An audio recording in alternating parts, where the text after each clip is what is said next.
Anda masih bersama kami di CNN Indonesia Newscast bersama saya Rifana Pratiwi. Kemesraan Partai Gerindra dan persaudaraan alumni 212 tinggal kenangan. PA 212 meminta Prabowo Subianto tak perlu maju pada kontestasi Pilpres 2024 mendatang. Sementara Kongres Luar Biasa Partai Gerindra memutuskan tetap meminta Prabowo Subianto maju pada pemilihan presiden mendatang. PA 212 menyebut panggung politik Prabowo di kancah Pilpres sudah finish dan saatnya memberi kesempatan pada tokoh muda. Pecah kongsi antara Gerindra dan PA 212 disinyalir rentetan kekecewaan Prabowo menjadi pembantu Presiden Jokowi. Bagaimana kedua pihak menjawab pecah kongsi antara Gerindra dan PA 212? Malam ini kita akan membahasnya dengan narasumber yang bergabung dari luar studio melalui sambungan Zoom. Ada Pak Slamet Ma'arif, Ketua Umum PA 212, dan Bang Ray Rangkuti, Direktur Eksekutif Lingkar Madani Indonesia atau LIMA. Dan kita masih menunggu bersambungnya Bang Taufik Riyadi, Wasekjen Partai Gerindra. Selamat malam Pak Slamet dan juga selamat malam Bang Ray. Selamat malam Mbak Rifana. Oke, sambil nanti kita tanya ke Partai Gerindra. Waalaikumsalam warahmatullahi wabarakatuh Pak Slamet. Sambil kita tanya nanti ke Partai Gerindra apa alasannya tetap mengusung Pak Prabowo. Saya mau tanya langsung ke Pak Slamet. Pak Slamet, Anda dan juga teman-teman PA 212 memberikan pernyataan ataupun tanggapan yang cukup keras menilai bahwa Pak Prabowo Subianto sudah finish ataupun sudah selesai jika ingin maju pada Pilpres 2024. Maksudnya apa Pak? Ya, jadi kan sebetulnya 5 tahun kepemimpinan Pak Jokowi kan kita evaluasi bersama. Sama-sama ada kesamaan dalam hal menanggapi atau mengkritisi pemerintahan Jokowi selama 5 tahun. Di mana kita ingin benahi bangsa dan negara ini. Ketika itu antara Gerindra dengan kami Gerakan 212 banyak persamaan. Bagaimana kedaulatan Republik Indonesia dipertaruhkan, kemudian utang yang selalu tiap tahun bertambah sehingga menumpuk luar biasa, kemudian masuknya tenaga Cina yang tidak terbendung di mana-mana, kemudian lahan dikuasai oleh asing dan asing, kemudian tentang kriminalisasi ulama juga banyak dirasakan, kemudian penegakan hukum juga kita lihat masih jauh dari nilai keadilan.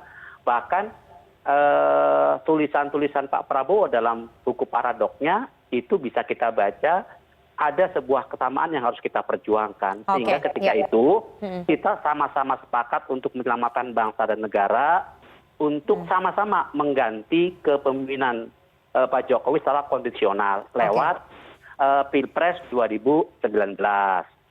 Tetapi setelah kemudian Pilpres terjadi, kan kemudian Gerindra dengan Pak Prabowo-nya ambil jalan sendiri, memperkuat yang awalnya kita perjuangan untuk diperbaiki. Nah, sementara kami ambil jalan untuk meneruskan perjuangan kami. Bagaimana kedaulatan RI tetap terjaga, bagaimana pemerintahan bisa dibenahi dan lain sebagainya. Nah, ketika perbedaan jalan itulah kemudian kita mengatakan ya sudah, kita sekarang berjuang berjalan dengan jalan masing-masing, selesai. Nah, kemudian dikuatkan dengan hasil Istimewa Ulama 4, di mana kita sepakat ulama dan tokoh 212 akan menjaga jarak dengan pemerintah. Tapi kemudian Gerindra dengan Pak Prabowo-nya justru bergabung dengan pemerintah. Oke, Pak Slamet, maaf saya potong. Ya, Pak Slamet, apa kaitannya dengan finishnya ataupun selesainya Pak Prabowo di Pilpres 2024? Halo, ya Mbak Rifana, keputus. Ya, apa kaitannya dengan pernyataan Anda yang mengatakan bahwa Pak Prabowo sudah finish ataupun selesai di 2024? Nah, akhirnya kemudian ketika muncul wacana bahwa Gerindra akan mengusung kembali Pak Prabowo, pertama kami menghargai hak konstitusi. Ya, partai yang ada sesuai dengan undang-undang yang ada kan dibolehkan haknya sama. Tetapi kami juga punya hak untuk mendukung atau menolak pasangan yang akan dimainkan di 2024. Nah, bagi kami urusan dengan Pak Prabowo kan sudah selesai. Karena kemarin kita mendukung berkaitan dengan Pilpres 2019. Pilpresnya sudah selesai. Artinya maksudnya nah, urusannya antara PA 212 dengan Pak Prabowo sudah finish begitu ya, sudah selesai ya, begitu. Sudah selesai. Jadi untuk 2024 kita tidak berpikir lagi akan mendukung Pak Prabowo karena kita juga secara etika politik ya kan, ya masa akan menjadi capres umur hidup gitu kan. Oke. Presiden saja yang sudah terpilih hanya 2 periode, masa Oke. capresnya sampai 4 periode. Oke, Sikap saya mau politik tanya juga ke perlu Mas Tori. dipertimbangkan. Oke, Yang Pak kedua, Slamet. Ya. yang kedua kami melihat bahwa Prabowo itu seorang negarawan yang pasti akan membuka ruang yang lebar, pintu yang lebar untuk generasi-generasi muda. Oke. Dan kami yakin 2024 tahunnya kalangan muda. Ya, nanti untuk kita memimpin sampai ke bangsa. situ Pak Slamet. Nanti kita sampai ke situ. Saya mau langsung tanya ke Mas Tori, Mas Taufik Riyadi, Wasekjen DPP Partai Gerindra. Tadi ada pernyataan menarik yang disampaikan oleh Pak Slamet. Masa Pak Prabowo mau jadi capres seumur hidup? Karena kalau kita lihat ke belakang, Pak Prabowo sudah 3 kali ikut Pilpres dan kalah. Kenapa Partai Gerindra tetap ingin Pak Prabowo maju pada Pilpres 2024? Mas Tori. Sebelumnya, Assalamualaikum warahmatullahi wabarakatuh. Waalaikumsalam warahmatullahi wabarakatuh. Selamat malam. Mohon maaf, saya masih di jalan. Ya. Tadi ini baru sampai, jadi saya tidak bisa secara Zoom meeting. Baik, yang pertama masalah 2024 ya. Ini kan masih jauh ya, menurut saya masih 4 tahun lagi. Dan kita belum tahu dinamikanya seperti apa. Yang kedua, belum ada pun statement dari kami bahwasannya akan presiden kita usung apa dan sebagainya, belum ada. Yang baru kemarin adalah Kongres luar biasa menetapkan Bapak Prabowo Subianto sebagai Ketua Umum dan Ketua Dewan Pembina Partai Gerindra. Jadi itulah yang dihasilkan dari Kongres luar biasa Partai Gerindra. Oke, Mas Tori, maaf, Mas Tori, tapi Ya. kemarin pada saat hasil konferensi pers dari KLB, Kongres luar biasa, Sekjen Anda, Pak Ahmad Muzani mengatakan bahwa semua mayoritas kader meminta kembali Pak Prabowo untuk maju pada Pilpres 2024. Dibutuhkan 1 sampai 1,5 tahun bagi Pak Prabowo memberikan jawaban kepada kader Gerindra. Jadi itu bukan keputusan resmi Pak Prabowo jadi capres.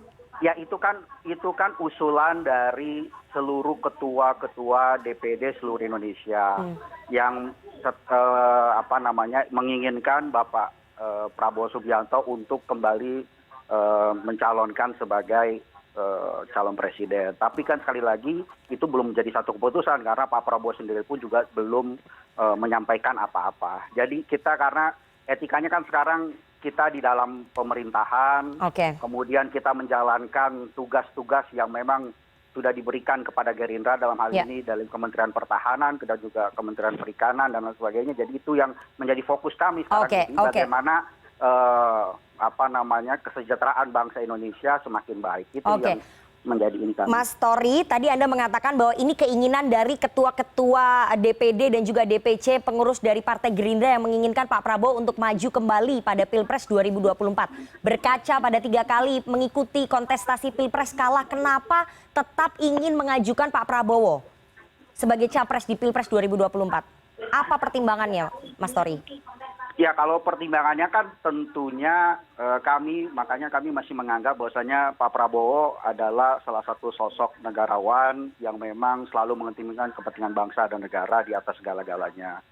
Nah, untuk itu kemudian memang selalu aspirasi yang berangkat dari DPC, dari DPD dan sebagainya selalu menginginkan Pak Prabowo sebagai calon presiden. Tapi sekali lagi ini kan baru aspirasi yang memang disampaikan oleh DPC dan DPD. Tapi sekali lagi kami akan lihat nanti pada perjalanannya, petanya seperti apa, dinamikanya pun ini pasti masih akan banyak tantangan ke depan dan sebagainya. Oke. Jadi sekali lagi memang belum bisa kami memastikan apakah Pak Prabowo akan mencalonkan kembali atau tidak sendiri. Pak Prabowo sendiri pun juga tidak menyatakan apa-apa pada kesempatan Kongres luar biasa kemarin. Oke, tapi tadi ada yang menarik juga yang disampaikan oleh Pak Slamet bahwa urusan antara Gerindra ataupun Pak Prabowo Subianto dengan PA 212 sudah finish ataupun selesai. Nanti kita akan tanya apa maksudnya, apakah tidak akan ada lagi dukungan kelompok Islam PA 212 kepada Pak Prabowo nanti kalau ingin benar-benar maju pada kontestasi Pilpres.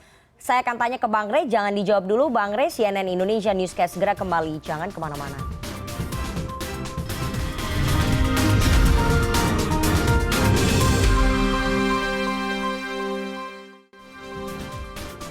Anda masih bersama kami di CNN Indonesia Newscast dan kita akan lanjutkan perbincangan kita dengan para narasumber yang bergabung dari luar studio melalui sambungan Zoom. Ada Pak Slamet Ma'arif, Ketua Umum PA 212, ada Bang Rey Rangkuti, Direktur Eksekutif Lingkar Madani Indonesia atau LIMA, dan Sudah bergabung juga Wasekjen DPP Partai Gerindra Taufik Riyadi. Saya mau langsung ke Bang Rey. Bang Rey, tadi ada yang menarik bahwa meskipun 3 kali sudah Pak Prabowo gagal dalam pemilu presiden, tampaknya tidak membuat kader-kader Partai Gerindra ini mencari alternatif tokoh lain untuk dimajukan dalam Pilpres 2024. Apa yang Anda lihat? Tadi kalau dibilang sama Mas Tori bahwa ini masih menjadi aspirasi dari pengurus daerah untuk meminta Pak Prabowo untuk maju. Kenapa Gerindra tidak mencari alternatif tokoh lain? Apakah menurut Anda pengkaderan di internal Gerindra ini gagal dilakukan, Bang Rey? Nah, implikasinya memang begitu. Cuma perhitungan dan pertimbangan Gerindra itu ya memang pragmatis politis ya.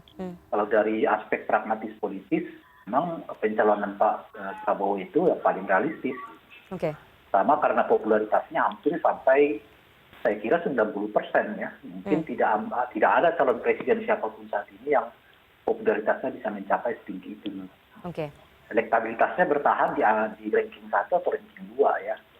Kadang umumnya ranking 1, tapi kadang-kadang juga turun ke ranking kedua. Gitu. Oke. Jadi kalau perhitungannya yang ketiga, hubungan yang makin erat dengan PDI Perjuangan. Artinya kalau dengan cukup Gerindra dengan PDI Perjuangan saja pun mereka sudah bisa merangkul maju nanti di dalam pencalonan 2024 yang akan datang. Nah artinya itu tadi kalau pertimbangannya pragmatis, ya apa namanya itu memilih Pak Prabowo sebagai calon presiden itu memang pilihan yang paling rasional gitu loh. Oke. Tapi lagi-lagi ini pertimbangan politik pragmatis ya. Tapi kalau pertimbangannya politik idealis ya, memang sebaiknya lebih bagus untuk mendorong calon baru. Oke. Karena apa gitu? Karena sampai saat ini kan belum terlihat ada calon atau kader yang betul popularitasnya tinggi gitu. Artinya masih siapapun calon presiden yang akan diusung 2024 mendapatkan popularitas dan elektabilitas yang sama dengan kandidat yang lain. Oke. Ya, di situ perjuangannya gitu. Tapi kalau itu yang idealis ya, bersamaan dengan itu nanti akan diupayakan untuk melakukan regenerasi di lingkungan internal partai di Gerindra gitu. Tapi nampaknya jalan ini tidak diambil. Dan itu adalah langkah yang pragmatis itu tadi. Oke. Itu tetap mendorong Pak Prabowo sebagai calon presiden, mengingat berbagai keuntungan-keuntungan yang disebutkan di awal tadi gitu. Ya. Saya mau tanya ke Pak Slamet. Pak Slamet, PA 212 memiliki kedekatan historis, kedekatan politis dulu di Pilpres 2019 dengan Partai Gerindra. Tadi Bang Rey mengatakan bahwa karena kalau pertimbangannya pragmatisme politik memang tidak bisa mencari alternatif tokoh politik lain. Kalau menurut PA 212 di internal Gerindra ada tidak sih yang bisa menjadi alternatif untuk menggantikan Pak Prabowo menjadi capres begitu, Pak Slamet?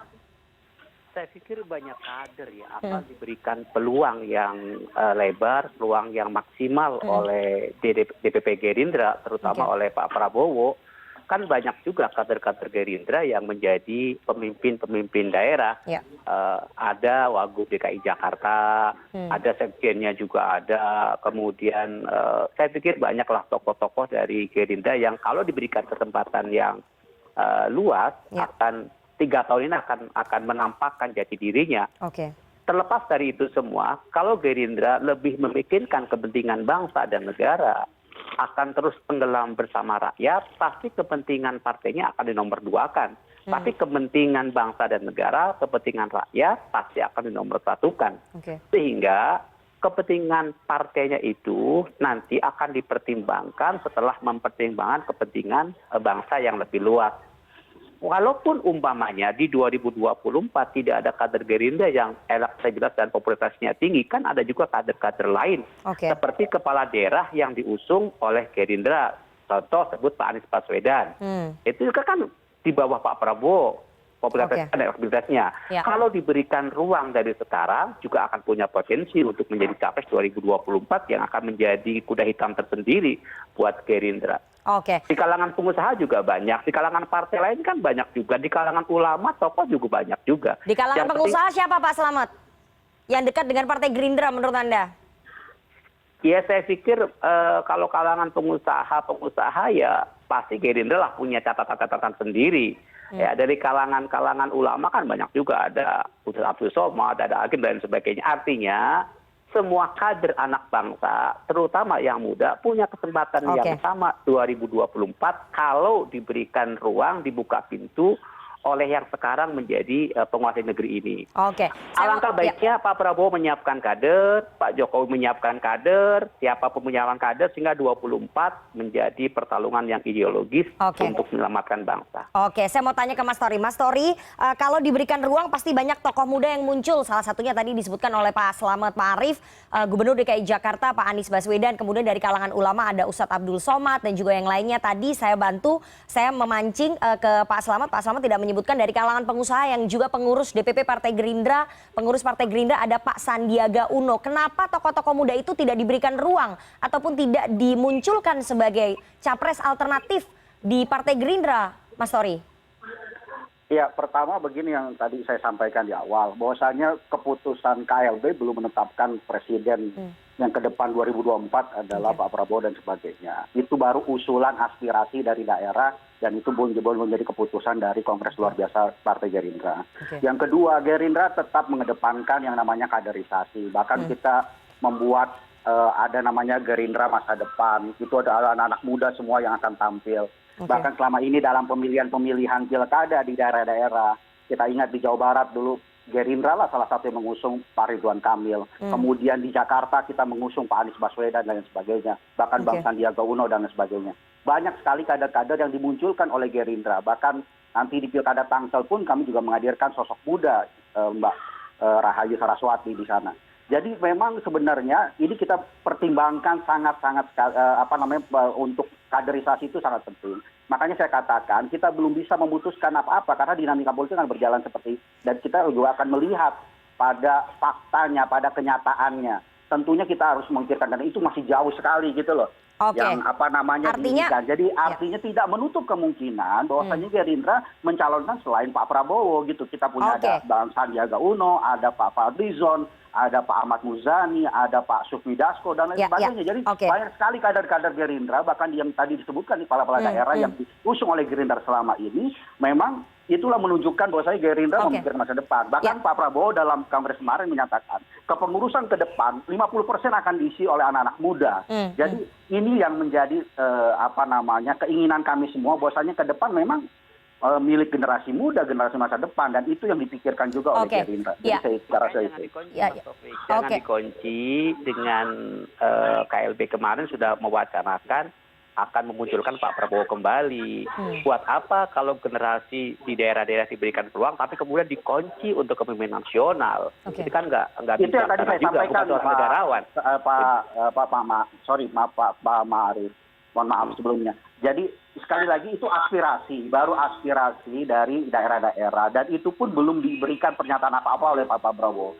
Sekali lagi Pak Prabowo pasti akan memikirkan kepentingan masa depan, kepentingan negara di atas segala dan beliau adalah negarawan dan beliau yang selalu senantiasa mengkader anak-anak muda. Jadi saya punya keyakinan bahwasannya akan dipikirkan sebaik mungkin, sematang mungkin dan sebagainya. Oke, saya mau ke Bang Rey. Bang Rey, bagaimana Anda membaca ini dulu PA 212 sangat mesra mendukung Prabowo Subianto pada Pilpres 2019 dan sekarang Pak Slamet mengatakan bahwa sudah selesai urusan kami, sudah finish urusan kami sudah berbeda jalan karena tidak memiliki lagi kesamaan perjuangan.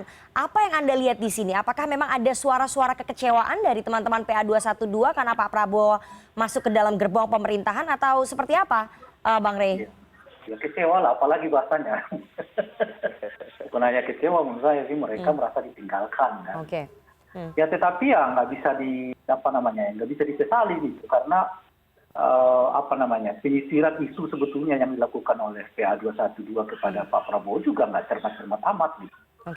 Sudah pernah berbeda ya isi pertemuan keputusan fatwa 212 yang sehingga saya dilakukan foto saat itu ya. Ada 11 isu atau 17 isu saya lupa. Hampir semuanya juga dikerjakan oleh Pak Jokowi, padahal paling cuma satu sebetulnya yang nggak berbeda antara tuntutan 212 itu dengan Pak Jokowi, yaitu kehendak untuk memulangkan kembali Pak Rizik Syihab dari Arab Saudi ke Indonesia gitu. Yang itu kemudian dijanjikan oleh Pak Prabowo akan dilakukan gitu. Jadi kalau dilihat dari sisiran isu, sebetulnya 212 juga dekat banget dengan Pak Jokowi gitu loh. Tak hanya dengan Pak Prabowo gitu. Dan sebaliknya kalau dibuat isunya juga, Pak Prabowo itu hampir tidak berbeda dengan Pak Jokowi. Kalau dari sisiran isu, NKRI itu nggak ada NKRI yang bersayap. Misalnya NKRI bersyariah itu nggak ada. NKRI itu ya NKRI. Itu loh kira-kira, mungkin bahkan bahasa Pak Prabowo itu jauh lebih kuat, lebih tegas dibandingkan dengan visi misinya Pak Jokowi. Gitu. Oleh karena itu pertautan kata mau ideologi mau apalah dibahasakan oleh 212 itu menurut saya nggak ada sebetulnya. Betul-betul hanya pertautan politik yang bersifat personal. Saya katakan sebagai personal itu karena 212 itu memilih orang, bukan memilih visi misi sebetulnya. Gitu. Kalau visi misi yang disebutkan tadi oleh Pak Ma'arif itu, coba diberikan kepada Pak Jokowi, sama semua itu. Kalau soal hutang, bla bla itu hampir sama. Oke. Dan seterusnya itu gitu loh kira-kira ya. Ya, Nah, oke. oleh karena itulah kemudian pertautan orang itu akan potensial akan menimbulkan kecewaan. Itu seperti yang dilakukan oleh Pak Prabowo sekarang kan. Nah oleh karena itu ya kalau sampai sekarang misalnya 212 mengatakan kami akan meninggalkannya, tapi menurut saya mereka akan selalu begini kalau ya model hubungan politik mereka dengan orang itu karena orang gitu loh, bukan karena apa yang mereka sebut sebagai visi misi. Gitu. Itu pertama. Yang kedua, Gerindra sendiri nggak akan terlalu merasa resah meskipun 212 meninggalkan mereka. Yang paling penting diketahui mungkin adalah 212 itu besar karena juga dukungan partai-partai ini. Itu kan sebetulnya kalau kita ini kan terobsesi dengan apa yang dilakukan oleh 212 pada aksi 212 atau 411. Nah. Itu mungkin terjadi sedemikian besar orang karena ada backup politiknya. Gitu. Ada ya meskipun secara tidak formal, ya mungkin kader-kader Gerindra juga terlibat, ya kader-kader partai lain juga terlibat dalam aksi itu. Tapi begitu itu selesai, apalagi kalau 212 sekarang menyatakan keluar dari dukungan terhadap Pak Gerindra, efeknya juga nggak begitu besar gitu. Artinya yang mengecil itu mungkin satu segi adalah Pak Gerindra, tapi pada yang bersamaan jangan lupa 212 itu juga mengecil.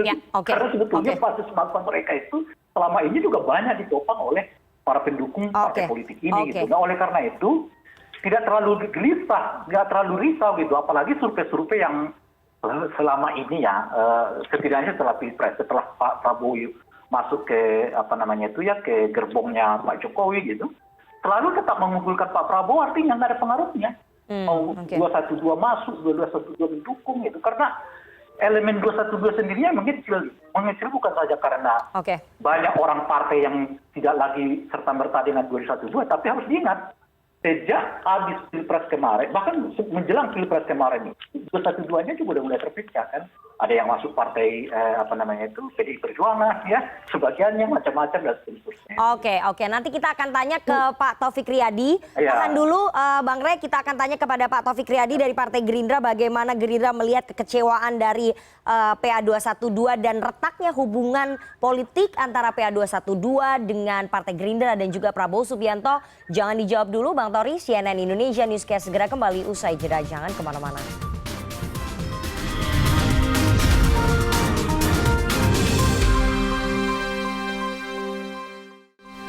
Anda masih bersama kami di CNN Indonesia Newscast dan kita akan lanjutkan perbincangan kita dengan para narasumber yang bergabung dari luar studio. Ada Pak Slamet Ma'arif, Ketua Umum PA 212, kemudian ada Bang Rey Rangkuti, Direktur Eksekutif Lingkar Madani Indonesia atau 5, dan ada Bang Taufik Riyadi, Wasekjen DPP Partai Gerindra. Saya mau langsung ke Bang Tori. Bang Tori, tadi kita sudah dengar kalau menurut Bang Rey diamini bahwa ada nada-nada kekecewaan dari teman-teman PA 212 dan memang ini berujung pada selesainya urusan politik antara PA 212 dengan Gerindra, ada perubahan konstelasi dukungan karena nanti pada Pilpres 2024 PA 212 tidak akan lagi mendukung Pak Prabowo begitu. Bagaimana Gerindra melihat ini? Ya, yang pertama saya ingin menyampaikan bahwasannya inilah hal yang biasa dalam politik, dalam dinamika politik, ada yang pro dan kontra. Artinya bahkan jangankan PA12, bahkan di internal Gerindra pun ketika kita masuk pemerintahan pun juga terjadi pro dan kontra. Tapi itulah dinamika berdemokrasi dan kita sekarang sudah sepakat bahwasanya kita masuk dalam pemerintahan, maka kita dalam satu suara untuk bersama-sama menjalankan tugas pemerintah yang dibebankan kepada Gerindra dengan sebaik-baiknya. Kami percaya bahwasannya partai ini akan dihukum nanti waktu pemilu 2024. Apakah akan tetap dipercaya oleh rakyatnya atau akan ditinggalkan oleh rakyatnya. Jadi yang sekarang dilakukan adalah kami fokus untuk menjalankan tugas kementerian yang dibebankan kepada kami, yaitu ada 2, Kementerian Pertahanan oleh Pak Prabowo Subianto dan Kementerian KKP yang dibina oleh Pak Edi Prabowo. Jadi kami berusaha sekuat mungkin tetap tetap mendengarkan aspirasi masyarakat, tetap berusaha untuk mensejahterakan masyarakat Indonesia dengan program-program yang dijalankan. Jadi disitulah pertaruhan kami. Ketika kami di dalam pemerintahan, maka kami akan melaksanakan tugas sebaik-baiknya, seamanah mungkin, dan mudah-mudahan itu menjadi bekal kami ketika pemilu 2024 kami dapat memenangkannya. Oke, Bang Tori, seberapa penting PA 212 bagi Partai Gerindra dalam relasi politik? Ya tentunya tetap penting karena ini adalah salah satu elemen sosial masyarakat yang mempunyai dampak yang sangat luar biasa. Kita tahu semua begitu, dan kami tetap menjalin hubungan, menjaga hubungan dengan teman-teman di 212 dan seluruh elemen masyarakat yang lain tentunya. Jadi menurut saya pikir ini kan memang mungkin ada perbedaan pandangan, pendapat yang saya kira juga cukup wajar gitu loh. Terhadap apa yang memang diinginkan, dan di satu sisi waktu itu memang juga Gerindra dalam posisi apakah akan mengambil posisi oposisi atau kemudian masuk dalam pemerintahan. Tapi karena kita sudah tetapkan kita masuk dalam pemerintahan, maka kita akan menjalankan sebaik mungkin amanah yang sudah diberikan oleh Presiden gitu. Oke, Mas Tori, dari Partai Gerindra berharap nggak sih PA 212 akan tetap bersama mendukung Pak Prabowo kalau maju pada Pilpres 2024? Ya tentunya kami berharap dari PA 1212 dan mungkin seluruh rakyat Indonesia kami juga berharap seperti itu. Jadi artinya ini kan tentunya keran-keran komunikasi, kemudian pandangan-pandangan yang kritis dari teman-teman 212 pun juga menjadi pertimbangan kami tentunya. Jadi saya rasa tidak bukannya kami kemudian meninggalkan 212 atau dan lain sebagainya. Saya rasa ini kan ya ini dinamika politiknya, dan saya rasa ini masih panjang perjalanan 2024-nya. Jadi menurut saya masih banyak akan terjadi dinamika dan komunikasi-komunikasi politik selanjutnya. Pak Slamet, kalau menurut Mas Tori, Gerindra tidak meninggalkan PA 212 dan PA 212 ini sangat penting bagi Gerindra dalam menjalin relasi politik, dan Gerindra berharap kalau Pak Prabowo nanti maju pada Pilpres 2024, PA 212 mau ikut mendukung Pak Prabowo. Bagaimana ini jawaban dari PA 212, Pak Slamet? Yang pertama saya tanggapi Mas Ray dulu tadi. Mas Ray salah besar ya pengamatan dan pendapatnya. 212 itu dari mulai lahir 2016 itu tidak mendukung seseorang. Di Pilkada DKI Jakarta itu kita nggak ada urusan dengan Anies ketika itu. Urusan kami adalah ketika itu bagaimana kita menumbangkan perista agama yang non-Muslim. Itu pegangan kami. Adapun kemudian yang terpilih Mas Anies itu bonus dari Allah. Kemudian di Pilpres kemarin kita nggak ada urusan dengan Pak Prabowo-nya. Kita mendukung Pak Prabowo karena ada istimewa ulama yang merekomendasikan melalui fakta integritas untuk mendukung Prabowo. Jadi kalau nggak ada istimewa ulama, nggak ada fakta integritas yang ditatangin oleh Prabowo dan Sandi ketika itu, ya kami juga nggak akan dukung Pak Prabowo. Jadi bukan karena Pak Prabowo-nya, tapi karena istimewa ulama dan fakta integritas, ini nggak bisa dipungkiri. Kemudian menanggapi tadi Bang Taufik, secara sesama anak bangsa, komunikasi, saling mengingatkan, saling mengkritisi, ya tentunya akan kami lakukan sebagai hubungan sama saudara anak bangsa. Tetapi untuk saat ini, biarkanlah Pak Prabowo dengan Gerindranya timbul tenggelam bersama penguasa, kami akan tetap timbul dan tenggelam bersama ulama dan umat. Itu jawaban kami. Oke, jadi nanti apa yang terjadi menjelang 2024 masih bisa cair begitu ya, tergantung nanti bagaimana pendekatannya Pak Prabowo dan juga Gerindra ke PA 212 begitu? Enggak. Itu penjelasannya Pak Arsan Lametria itu sudah jelas. Mereka tidak ingin lagi bergabung dengan Pak Prabowo gitu loh. Bahwa Gerindra tetap ingin, itu sih ya partai di mana-mana selalu ingin suara dong ya. Nggak peduli mereka barisannya apa-apanya ya.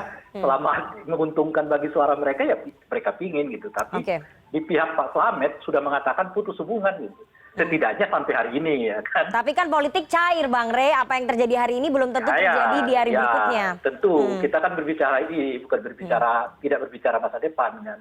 Pernyataan Pak Marif itu ya kita pegang sampai hari ini juga. Nah bagaimana ke depan ya kita nggak tahu juga kan kira-kira gitu. Tapi kalau dilihat dari pernyataannya, ya pernyataan itu mengatakan memang mereka tegas tidak mau akan bertemu dengan Pak Prabowo gitu. Nah cuman saya mau mengatakan ya, bagi Gerindra sekalipun nggak terlalu mengusingkan BPK, itu maksud saya. Karena 212 itu mungkin tentu saja bagi Gerindra penting, tapi kalaupun mereka keluar, tidak ikut di dalam barisan Pak Prabowo, tidak terlalu banyak signifikansinya kepada Pak Gerindra, itu maksud saya. Nah, masalahnya justru adalah di 212, siapa yang mereka calonkan.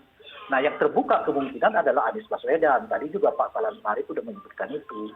Nah, justru masalahnya di situ. Apakah mungkin Anies Baswedan dapat dicalonkan sebagai calon presiden atau tidak? Kan kira-kira gitu. Ada banyak hambatannya gitu. Selain hambatan suara, plus juga hambatan partai. Apakah mungkin ada partai yang akan mendukung dan seterusnya. Gitu. Kira-kira itu. Nah, kalau kemudian hambatan-hambatan ini ditemukan, ya kalau Anda tadi menyebutkan nanti akan cair, sangat mungkin terjadi kalau kemudian hambatan untuk mendukung Pak Anies ini ya tidak lagi ada salurannya, karena saya kira ya kalau dilihat dari sekarang petanya, yang paling dekat dan yang paling mungkin didukung oleh 212 itu nggak ada kecuali ya Anies Baswedan. Itu nanti kita bicara itu nanti Bang Rey. Kita belum sampai ke sana. Kita sedang bahas hubungan antara PA212 dengan Partai Gerindra, Bang Rey.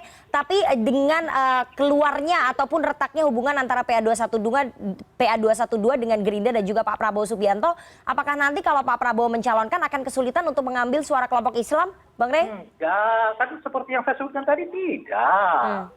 Yang mengecil mungkin Pak Prabowo mengecil sedikit, tapi P212-nya juga mengecil gitu maksud saya. P212 itu kan sebetulnya besarnya dahulu karena juga di backup tidak langsung oleh partai-partai ini gitu maksud saya. Jadi begitu 212 mengatakan kami nggak mau lagi kan Pak Prabowo, ya orang-orang Pak Prabowo juga nggak bergabung dengan 2122-nya. Itu loh maksud saya gitu. Tentu saja meskipun 212 mengatakan ijtima ulama dan umat, tapi itu bukan satu-satunya. Ada yang lebih besar lagi di sini, ada namanya NU, ada namanya Muhammadiyah, ada namanya Persis, macam-macam. Itu jauh lebih besar dan jauh lebih konkret gitu loh kira-kira. Nah itulah yang saya sebutkan tadi itu nggak terlalu merisaukan. Walaupun kemudian ya Pak 212 ini mengatakan dengan tegas keluar dari Pak Prabowo. Tentu saja Gerindra akan mengatakan iya kami akan tentu kami sedih ya kan, kami sangat menyayangkan, ya tentu saja mereka akan mengatakan itu. Nggak mungkin mereka mengatakan keluar aja deh loh kan gini, nggak mungkin kan gitu. Nah tetapi kalau dilihat dari reaksi mereka nggak terlalu mereka pikirkan juga 212 itu keluar karena ada basis umat yang jauh lebih besar yang sebetulnya berada di tengah gitu loh, bukan berada di kanan sangat gitu. Nah yang di tengah itu justru yang kemungkinan besar menjadi penopang utama dari Pak Prabowo gitu. Pak Slamet, tadi sudah dikatakan oleh Bang Rey, Anda mendengar penjelasannya bahwa sebetulnya tidak begitu berpengaruh jika nanti PA212 tidak mendukung Pak Prabowo pada Pilpres mendatang begitu, Pilpres 2024. Anda sepakat dengan itu? Ya itu kan pendapatnya Bang Rey. Bagi kami berpengaruh dan berpengaruh itu tidak jadi masalah karena kami tetap akan berjuang. Tugas kami itu adalah berjuang, kalah menang urusan Allah. Apa yang kami perjuangkan selama ini untuk menegakkan keadilan, melawan kezoliman, menjaga kedaulatan NI akan terus kami perjuangkan.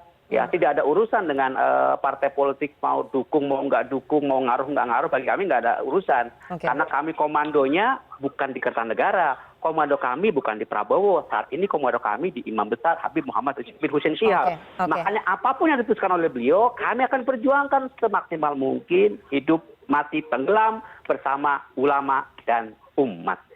Kapan terakhir PA212 bertemu dengan Pak Prabowo Subianto?